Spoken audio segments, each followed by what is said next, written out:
할렐루야.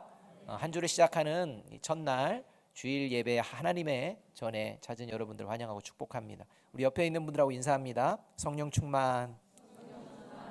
네, 우리 앞뒤에 있는 분하고도 인사합니다. 사랑합니다. 축복합니다.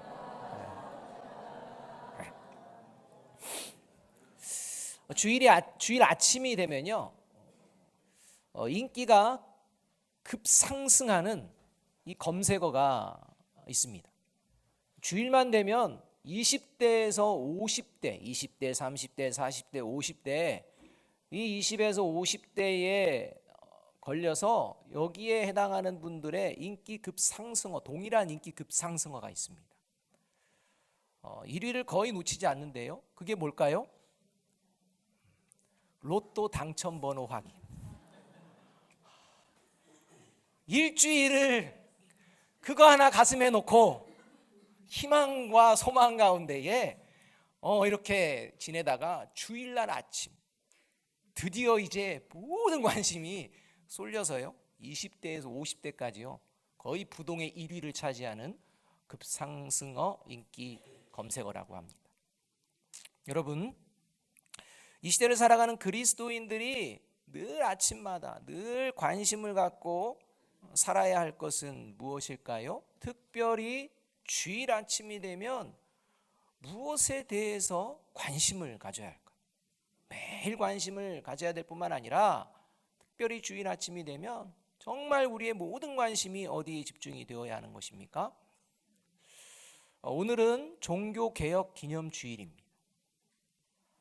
이 종교개혁은 1517년 마르틴 루터가 이 비텐베르그 대학교의 그 교회 정문에 95개조의 반박문을 붙이면서 이제 본격적으로 급속하게 진행이 되었습니다. 이 종교개혁이라는 말은요, 당시 기독교였던 로마 카톨릭 교회의 타락을 바로잡아야 한다. 잘못된 부분, 타락된 부분을 다시 교회의 본질을 찾아야 된다라고 생각하며 행한 이 기독교 신앙개혁 운동이었습니다. 이렇게 로마 카톨릭 교회의 타락을 바로잡기 위해서 시작된 이 종교개혁 운동으로 저와 여러분 그리고 우리 아름다운 교회가 속한 이 개혁교회인 개신교가 탄생하게 됩니다. 그런데 이렇게 종교개혁 운동으로 생겨난 이 개혁교회인 개신교회마저 이후에 부패와 타락이 생겨나며 로마 카톨릭 교회의 전철을 밟아가는 변질이 일어나게 됩니다. 그래서 종교개혁 운동을 한 이후에 조금 지나서 이미 타락으로 다시 나아가는 이런 개혁교회 개신교를 향해 이 개혁 신학자들이 다시 한번 외친 소리가 뭐냐? 개혁된 교회는 항상 개혁되어야 한다라는 겁니다. 개혁되어서 끝난 게 아니라 개혁된 교회는 계속 개혁되어야 한다. 그래서 교회의 본질을 놓치지 않으려고 애써야 한다라고 이렇게 외치게 되었습니다. 중세교회의 타락을 보면서 개혁을 외쳤음에도 불구하고 왜 개혁을 외친 교회가 다시 타락하게 되었을까요?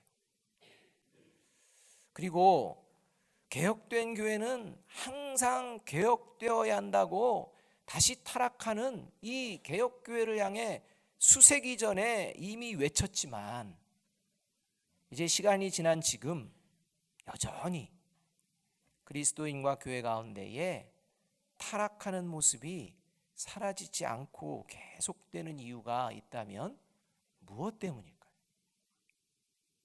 여기에 대해서 2000년 전 사도 바울이 디모데에게 그 이유에 대한 이야기를 합니다. 그리고 절대 그러한 타락에 빠지지 않도록 디모데에게 당부합니다. 그게 5절의 말씀입니다. 우리 5절의 말씀, 오늘 본문 5절 말씀 함께 한번 읽어봅니다. 시작. 그러나 너는 모든 일에 신중하여 고난을 받으며 전도자의 일을 하며 내 직무를 다하라. 이렇게 말합니다. 이제 이 말씀은요, 사도 바울이 이제 자신의 죽음을 앞두고 이제 유언서가 같은 이제 이 편지글을 아들처럼 여기던 디모데에게 이제 기록해서 보낸 것이 바로 디모데 후서입니다. 이렇게 이제 아들처럼 여기던 디모데에게 유언처럼 남긴 핵심, 그 말이 뭐냐? 내 직무를 다하라 입니다. 여기서 직무라는 말은 동사, 섬김, 이것을 뜻하는 말인데요, 디모데가 봉사하고 섬겨야 하는 바로 디모데의, 더 나아가 그리스도인의 사명을 이야기하고 있다는 것입니다. 이 내 직무를 다하라 해서 이 다하라라는 말은요, 완전하게 달성하라, 완수하라 라는 말입니다. 따라서 이 말은 죽을 때까지 디모데가 힘써야 하는, 끝까지 감당해야 될 사명을 지금 사도 바울이 내 직무를 다하라 라고 지금 표현하고 있다는 것입니다. 개혁된 교회와 그리스도인이 다시 타락하는 이유가 어디에 있느냐? 그게 바로 그리스도인에게 맡겨진 사명을 끝까지 감당하려고 힘쓰지 않았기 때문입니다. 그렇다면 사도 바울이 디모데에게 말한 그리스도에 맡겨진 사명, 네 직무를 다하라라는 말이 왜 그렇게 중요한 것입니까? 그냥 디모데에게 맡겨진 일 그냥 감당하라는 얘기 아닐까? 우리가 왜 이렇게 생각하지 않고 이것이 저와 여러분, 이 시대에 저와 여러분을 향한 말씀으로 듣게 되는 것입니까? 디모데후서 1장 14절에서 이렇게 말씀하고 있기 때문입니다. 같이 한번 읽어봅니다. 시작. 우리 안에 거하시는 성령으로 말미암아 내게 부탁한 아름다운 것을 지키라 입니다. 사도 바울이 디모데에게 말한 내 직무를 다하라, 그리스도의 사명을 끝까지 완수하라 라는 이 말은 사도 바울이 개인적으로 디모데에게 이야기한 것이 아니라 성령의 인도하심을 따라 말한 거룩하고도 아름다운 사명이기 때문입니다. 그렇기 때문에 중요합니다. 디모데를 향한 이 성령의 말씀이 이제 사도 바울을 통해 이 시대를 살아가는 저와 여러분에게 하시는 말씀이라는 겁니다. 그렇다면 그리스도인이 죽을 때까지 지켜내야 할 거룩하고도 아름다운 사명, 그게 무엇일까요? 그것을 이제 사도 바울이 자신의 삶을 통해 이야기해 줍니다. 7절 말씀입니다. 7절 말씀 함께 한번 읽어봅니다. 시작. 나는 선한 싸움을 싸우고 나의 달려갈 길을 마치고 믿음을 지켰으니. 결국 그리스도인이 죽을 때까지 지켜내야 될 아름다운 사명, 그게 바로 뭐냐? 믿음입니다. 믿음. 결국 개혁교회와 그리스도인이 타락하는 이유는 어디에 있느냐? 믿음이 변질되기 때문입니다. 믿음입니다. 여러분, 오늘 이 말씀을 우리가 잘 들어야 합니다. 지금 이 땅을 살아가는 그리스도인과 교회에 믿음이라는 말이 사라졌다는 말이 아니기 때문입니다. 오늘도 이 시간 수많은 사람들이 그리스도인으로서 수많은 교회에 모여서 믿음으로 예배를 드린다고 합니다. 믿음을 이야기합니다. 그런데 심각한 것은 변질된 믿음을 믿음이라고 말하고 착각하며 살아가고 있는 변질된 신앙인들이 여전히 있다는 것입니다. 그러한 모습 때문에 교회가요, 점점 그 나쁜 누룩에 휩쓸리고, 그래서 공동체마저 변질되어지는, 마치 그것이 믿음인 양 생각하는 이러한 타락이 계속 이루어지고 있다는 것입니다. 그래서 개혁된 교회는 다시 개혁되어야 되고 항상 개혁되어야 한다는 이 말을 우리가 마음에 담아야 한다는 것입니다. 그렇다면 사도 바울과 같이 변질되지 않고 끝까지 믿음을 지켜내는 것, 이미 개혁된 그리스도인으로서 다시 개혁해내는 이러한 모습, 이 구체적인 모습, 그 모습은 어떤 모습일까요? 오늘 본문을 통해 두 가지를 우리가 살펴보고 저와 여러분에게 그러한 모습이 있는지 돌아보았으면 좋겠습니다. 첫 번째, 변질되지 않고 끝까지 믿음을 지켜내는 이 믿음, 개혁으로 나아가는 믿음은요, 영혼의 시계가 죽지 않았는지 잘 살펴보면서 살아간다는 것입니다. 저와 여러분의 영혼의 시계, 여러분 지금 잘 돌아가고 있습니까? 6절 말씀 우리 함께 한번 읽어보겠습니다. 6절입니다. 시작. 전제와 같이 내가 벌써 부어지고 나의 떠날 시각이 가까웠도다. 이렇게 얘기합니다. 사도 바울은 언제나 자신이 떠날 준비를 하며 살아갔습니다. 그리고 그 떠날 시각이 언제쯤인지에 관심이 있었습니다. 그리고 이제 사도 바울은 자기가 떠나가야 될 그 시각이 되었노라 이야기하고 있는 것입니다. 여러분, 왜 사도 바울은 자신이 떠나갈 그 시각을 왜 이리 중요하게 여겼을까요? 그리고 마지막에 내가 기다리고 기다리던 그 떠날 시각이 다가왔다라고 디모데에게 이야기하며 이러한 내 직무를 다하라 라는 부탁을 하고 있는 것일까요? 여러분, 사실 우리가 살아가면서 신경 써야 할 것이 한두 가지가 아니지 않습니까? 정말 관심을 집중해야 될 것이 한두 가지가 아니지 않습니까? 가정도요, 신경 쓰고 신중하게 지켜내야 합니다. 직장이나 사업장도요, 신중하게 항상 지켜내려고 힘써야 합니다. 또요, 저와 여러분에게 일용할 양식이 되어지는 이런 돈, 신중하고 신경 써서 잘 지켜내야 합니다. 건강도요, 잘 지켜내야 합니다. 또 요즘 상황에서 수험생 같은 경우는 가장 최고의 컨디션을 지켜내려고 힘써야 한다는 것입니다. 이와 같이 우리가 우리 삶을 살아내는데 힘써야 될 것이 많이 있습니다. 실제 힘써 지켜내야 할 것들이 많은데도 불구하고 왜 그리스도인의 사명은 그 무엇보다도 가장 중요하게 지켜내야 할 것이 변질되지 않는 믿음일까요? 왜 믿음입니까? 왜 사도 바울은 그 무엇보다도 자신이 떠날 시각을 그렇게 중요하게 여겼을까요? 그에 대한 대답이 8절에 나옵니다. 8절 말씀을 함께 한번 읽어봅니다. 시작. 이제후로는 나를 위하여 의의 면류관이 예비되었으므로 주 곧 의로우신 재판장이 그날에 내게 주실 것이며 내게만 아니라 주의 나타나심을 사모하는 모든 자에게도니라. 사도 바울이 기다린 떠날 시각, 이 시각은요, 어떤 시각이냐? 하나님의 심판대 앞에 서게 되는 죽음입니다. 사도 바울은 자신의 육신의 시계는 비록 멈추어질지라도 자신의 영혼의 시계가 결코 멈추어 버리지 않도록 항상 영혼의 시계를 바라보고 있었던 것입니다.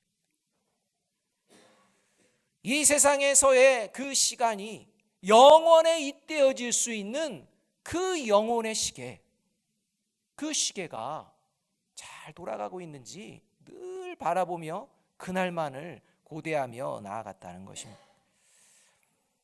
그리스도인이 그 무엇보다도 믿음을 지켜내야 하는 이유가 바로 여기 있습니다. 왜냐? 영원한 구원과 직결되어 있기 때문에. 이 땅의 삶이 끝이 아니라는 것입니다. 이 영원한 구원을 사도 바울은 의의 면류관이라고 표현하고 있습니다. 히브리서 9장 27절은 이렇게 말합니다. 한 번 죽는 것은 사람에게 정해진 것이요 그 후에는 심판이 있으리니. 모든 사람은 죽습니다. 그 시계는 멈춰버립니다. 이 땅의 시계, 그 사람을 향한 시계는 멈춥니다. 그러나 영혼의 시계는 다릅니다. 구원의 시계는 다릅니다.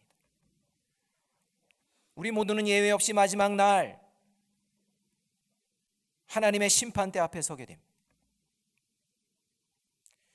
의로우신 재판을 하신 하나님의 심판대 앞에서 구원에 이르는 유일한 길은 바로 의의 면류관을 받는 것입니다.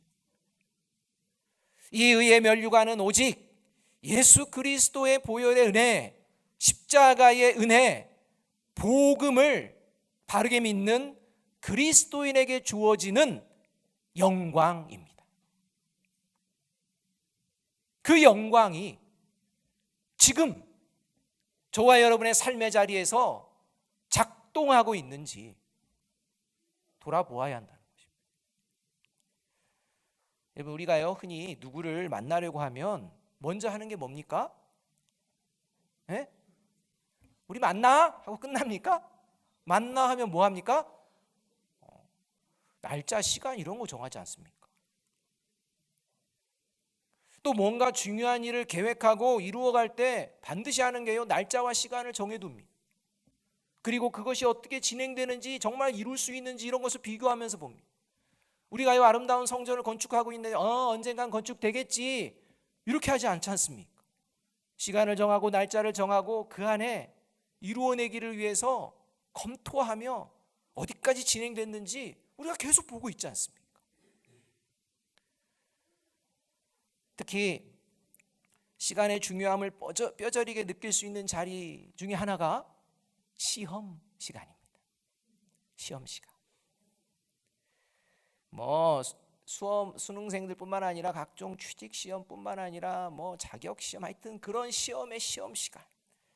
열심히 공부해서 시험을 준비해서 문제를 풀고 있습니다. 그런데 갑자기 10분 남았습니다 라는 이 얘기를 듣게 될 때 아직 문제가 많이 남아있는 사람은 어떻게 하느냐? 당황하게 됩니다. 그래서 막 어떻게 해서든지 그 안에 풀어내려고 막 힘을 씁니다. 그렇게 하다가 시험 끝나고 나면 꼭 이런 말 합니다. 알았는데 시간이 모자랐습니다. 1부 때도 이 시간 얘기하는데 꼭 이렇게 알람 한번 울리더니 딱 오늘도 또 뜰레레레 이렇게 알람. 시간이 모자라서 못했다는 것입니다. 여러분, 그 얘기 들으면 그렇구나 하고 시간 더 줍니까? 안 줍니다. 시간을 봐야죠. 본인이 봐야죠. 여러분, 그리스도인은 삶의 자리에서 내 영혼의 시계가 죽지는 않았는지, 잘 돌아가고 있는지 살펴보면서 살아가는 존재입니다. 그래서 마지막 하나님의 심판대 앞에서 저는 오늘인지 몰랐어요 하거나 변질된 믿음 회복할 시간이 부족했어요 라는 변명은 통하지 않습니다. 저와 여러분의 영혼의 시계를 바라보고 검토할 시간은 오늘입니다. 오늘이라는 기회밖에 없습니다. 옆에 있는 분들한테 이야기해 줍니다. 당신의 영혼의 시계는 잘 돌아갑니까?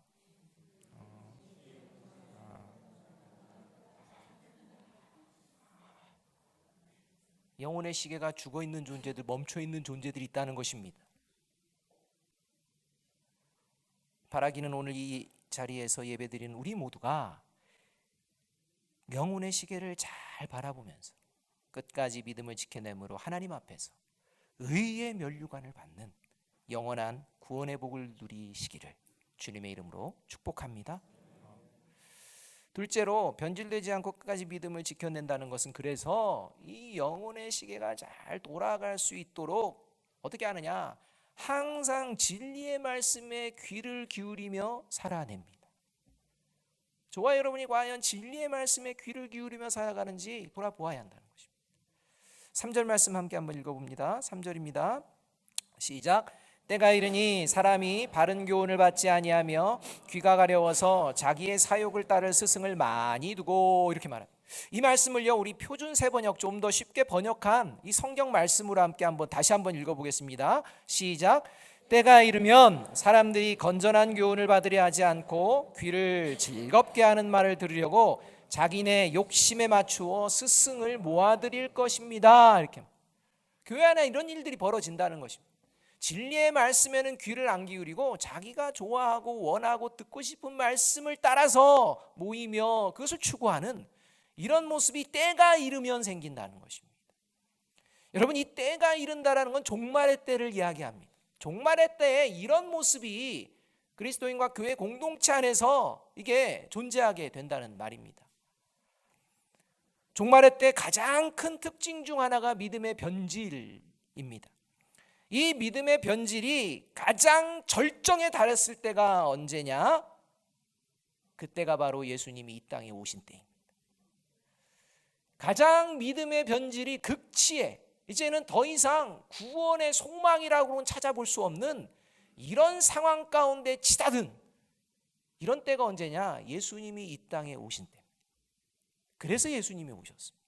그래서 예수님이 오시는 순간부터 이 땅은 종말의 때를 살아가고 있는 것입니다. 이렇게 믿음의 변질이 이루어지고 있는 이 땅 가운데에 오신 예수님께서 이제 가장 처음 외쳤던 말씀이 뭐냐? 마가복음 1장 15절 말씀입니다. 함께 한번 읽어보겠습니다. 시작. 이르시되 때가 찼고 하나님의 나라가 가까이 왔으니 회개하고 복음을 믿으라 하시더라. 여러분, 믿음이 왜 변질되느냐고요? 간단합니다. 회개하지 않기 때문에. 회개가 없습니다. 나 자신에게 여전히 육신의 소욕을 따르고자 하는 타락한 죄성이 여전히 남아있다는 것을요, 인정하고 겸손하게 받아들이려고 하나님 말씀 앞에 서지 않기 때문입니다. 이런 사람들의 특징을 잠언 3장 12절 이렇게 말씀하고 있는 것입니다. 어떻게 말씀하시냐? 스스로 깨끗한 자로 여기면서도 자기의 더러운 것을 씻지 아니하는 무리가 있느니라. 이렇게. 자기는 깨끗하다는 것입니다. 근데요, 보면 더럽고 추한 모습, 죄 가운데 있는 모습이 있다는 겁니다. 그런데 자기는 깨끗하다는 것입니다. 왜요? 자기 의로 살아가기 때문에. 왜 이렇게 자기의 더러운 것을 씻지 않고 자기는 이 정도면 깨끗하다라고 당당하게 이야기하느냐? 오늘 본문 4절이요, 분명하게 이렇게 말씀을 합니다. 또 그 귀를 진리에서 돌이켜 허탄한 이야기를 따르리라. 하나님의 살아계신 진리의 말씀에 귀를 기울이는 게 아니라요, 그냥 듣기 좋고 꾸며내고 내 마음에 쏙 드는 이야기에만 귀를 기울인다는 것입니다. 그래서 믿음이 변질된 사람의 특징은요, 변화를 거부합니다. 개혁해내려고 하지 않습니다. 이만하면 개혁됐다는 겁니다. 이만하면 좀 낫다는 것입니다. 그리고 이 정도에서 신앙생활 유지하다 보면 내가 하나님의 나라에 합당하게 갈 것이라는 착각, 여기에 빠져서 자기 영혼의 시계가 느려지다가 멈춰서 버린, 더 나아가 죽어버린 이런 것을 알지 못한다는 것입니다. 여러분, 시계는요, 멈추면 됩니까? 안 됩니까? 아닙니다. 시계는 가는 겁니다. 신앙은요, 가야 하는 것입니다. 계속 성숙해야 하는 것입니다. 그런데요, 이 정도면 됩니다. 대단한 믿음을 가졌습니다. 예수 그리스도의 보혈이 이 정도면은 하나님의 나라로 이끌 줄로 믿습니다. 이건 믿음이 아니라는 것입니다. 감사합니다. 여기서 아멘을 안 해주셔서. 저와 여러분의 믿음은요, 계속 돌아가야 한다는 것입니다. 전진해야 된다는 것입니다. 그러나 변질된 사람들은요, 이 정도면 됐다, 더 이상 이렇게 하면서요, 하나님 나라 가겠다라고 그런 마음 가지고 있다는 것입니다. 에베소서 6장에서 그리스도인은 하나님의 전신갑주를 입고서 싸우는 이 영적인 군사로 묘사를 합니다. 이 영적인 싸움이 누구를 상대하는지를 에베소서 6장 11절이 이렇게 말씀해 줍니다. 마귀의 간계를 능히 대적하기 위하여 하나님의 전신갑주를 입으라. 그리스도인이요, 바라봐야 될 존재는 마귀의 간계라는 겁니다. 이 마귀의 간계를 우리가 분별하고 파악해내야 한다는 것입니다. 이 마귀의 간계, 보이지 않는 것을 사람을 통해서 내 마음을 휘젓고 변질되게 만드는 이 간계를 대적하기 위해 하나님의 전신갑주를 입는데요, 이 전신갑주를 입을 때 가장 먼저 입어야 될 것을 이제 에베소서 6장 14절에 이렇게 이야기합니다. 그런즉 서서 진리로 너희 허리띠를 띠고. 이렇게. 전신갑주를 입을 때 가장 먼저 중요한 게 뭐냐? 진리라는 거. 여러분, 여기서 그런즉 서서라고 이야기합니다. 앉아서 안 됩니다. 서서. 여러분, 서서 있다는 것은 무엇입니까? 지금 당장 마귀의 간계를 분별해내고 물리칠 수 있는 진리로 싸울 준비가 된 상태를 말합니다.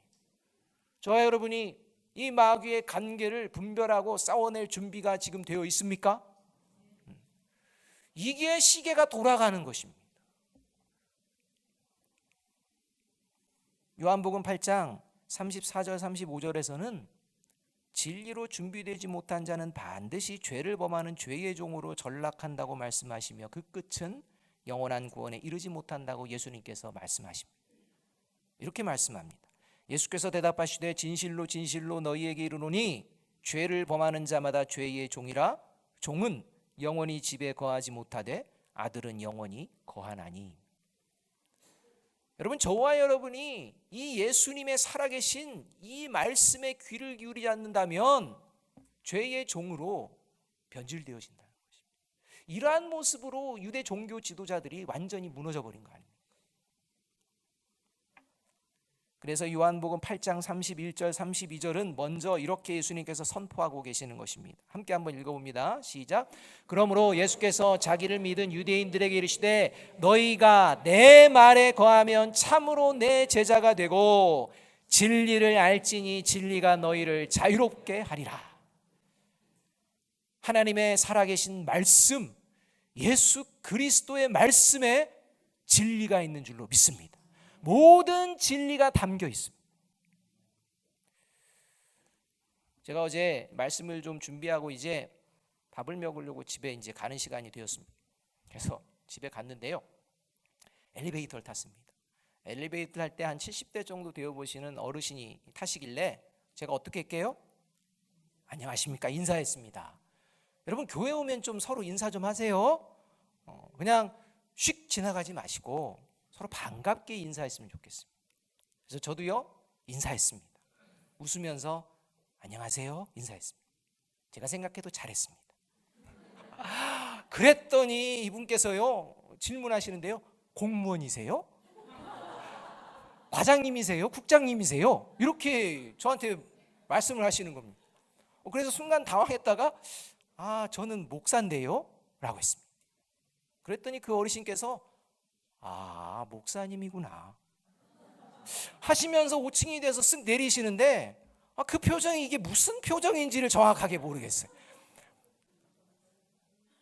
공무원이나 과장님, 국장님 정도는 되는 것 같은데 목사라고 인정을 해주시는지 아닌지를 모르는 표정으로 목사님이시구나 하면서 이렇게 나가시는 것을 보았습니다.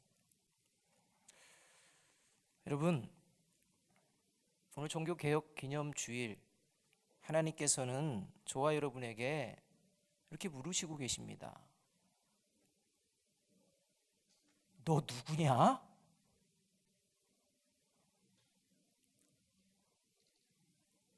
그럴 때 하나님께 믿음을 끝까지 지킨 그리스도인입니다 라고 대답하고 하나님께서 맞다 라고 응답하시는 그런 저와 여러분이 되기를 간절히 바랍니다. 사랑하는 여러분, 그리스도인은요 사망의 권세에서 자유함을 얻은 존재입니다. 매이지 않습니다. 사탄의 관계에 무너지지 않습니다. 대적합니다. 그런데도 여전히 저와 여러분의 삶에는 마귀의 관계는 있습니다. 신앙생활은 저와 여러분 안에 여전히 남아있는 타락한 죄성과 싸우며 거룩을 향해 나아가는 영적 몸부림입니다. 진리의 말씀에 귀를 기울이지 못하게 하는 이 세속에 빠져들게 하는 이 우리 귀에 듣기 원하는 이러한 간사한 소리가 넘쳐나는 영적 게으름과의 싸움이라고 할 수 있습니다. 저와 여러분 모두 변질되지 않는 믿음을 끝까지 지키도록 이 선한 영적인 싸움을 싸우는, 그래서 사도 바울과 같이 하나님의 심판대 앞에서 의의 면류관을 받는 이 시대 개혁의 신앙인들이 되시기를 주님의 이름으로 축복합니다. 마지막으로 우리 디모데후서 4장 7절 8절 말씀을 한 번 더 읽습니다. 시작. 나는 선한 싸움을 싸우고 나의 달려갈 길을 마치고 믿음을 지켰으니 이제 후로는 나를 위하여 의의 면류관이 예비되었으므로 주 곧 의로우신 재판장이 그날에 내게 주실 것이며 내게만 아니라 주의 나타나심을 사모하는 모든 자에게 노니라. 아멘. 기도하겠습니다.